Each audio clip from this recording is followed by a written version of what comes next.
ഇന്നേ ഈ കേക്കിലൊരു ഹാർട്ട് വരയ്ക്കാനുള്ള ശ്രമം കേട്ടോ. ഞാനൊരു സ്ക്വയർ എടുത്തിട്ട് ജസ്റ്റ് ഒരു ഔട്ട്ലൈനൊക്കെ വരച്ച് കൊടുത്തിട്ടുണ്ടായിരുന്നു. അപ്പോൾ അതിൻ്റെ മേലെ കൂടെ ഞാൻ ആദ്യം വിചാരിച്ചത് ഒരു നോസൽ വർക്ക് കൊടുക്കാമെന്ന് കേട്ടോ. പക്ഷേ അതാകുമ്പോൾ എന്തോ ഒരു സുഖർവ് അങ്ങനെ ഞാൻ എന്ത് ചെയ്ത് ഈ ഒരു ഡിസൈൻ ഒന്ന് പരീക്ഷ വെക്കാമെന്ന് വിചാരിച്ചു. ഞാനിങ്ങനെ എടുത്തിട്ടൊന്ന് നന്നായിട്ട് ഞെക്കി ഞെക്കി ഞെക്കി കുറച്ചാകുമ്പോൾ എനിക്ക് മനസ്സിലായി ഇത് സംഭവം പണി കിട്ടും, കയ്യിൽ നിന്ന് പോകുന്നുള്ളത് കേട്ടോ.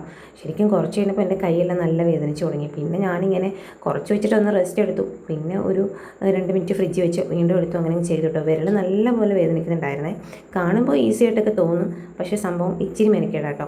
അപ്പോൾ എങ്ങനെയൊക്കെ അത് വരച്ച് നല്ല അടിപൊളിയായിട്ടൊക്കെ സെറ്റാക്കി നല്ല ഭംഗിയുണ്ടായിരുന്നു. പക്ഷേ ഈ കേക്ക് ചെയ്യാനെടുക്കുമ്പോൾ എൻ്റെ മനസ്സിൽ മേലൊരു ഹാർട്ട് വരച്ച് സിമ്പിളായിട്ട് ഡിസൈൻ ചെയ്യണമെന്ന് തന്നെയായിരുന്നു കേട്ടോ. പക്ഷേ ഒരു ഹാർട്ട് മാത്രം വരച്ചിട്ട് ഇങ്ങനെ സൈഡിൽ നോക്കിയപ്പോൾ എന്തോ ഒരു കുറവ്. എന്തായാലും ആനിവേഴ്സറി കേക്ക് കേട്ടോ ഇത്. അപ്പോൾ ഞാൻ കരുതി എന്തായാലും ഒരു 3-4 ഹാർട്ട് ആ സൈഡിൽ കൊടുക്കും. അങ്ങനെ സൈഡിലെല്ലാം കുറച്ച് ഹാർട്ട്സ് ഒക്കെ വരച്ച് കൊടുത്തപ്പോൾ എന്തോ ഒരു കുറവ്. അങ്ങനെ കുറച്ച് ഷുഗർ ബോൾസ് മേലൊന്നിട്ടു. പിന്നെ ഫോണ്ടനിൽ 2 അങ്ങോട്ട് എഴുതി വെച്ചപ്പം ആ ഹാർട്ടിനകത്ത് എന്തോ ഒരു ബ്ലാങ്ക് ഫീലിംഗ്. അങ്ങനെ കുറച്ച് ഷുഗർ ബോൾസ് ഇട്ടു കൊടുത്തു. കസ്റ്റമർക്ക് എന്തായാലും നന്നായിട്ട് ഇഷ്ടമായിട്ടോ. നിങ്ങൾക്ക് ഇഷ്ടമായോ?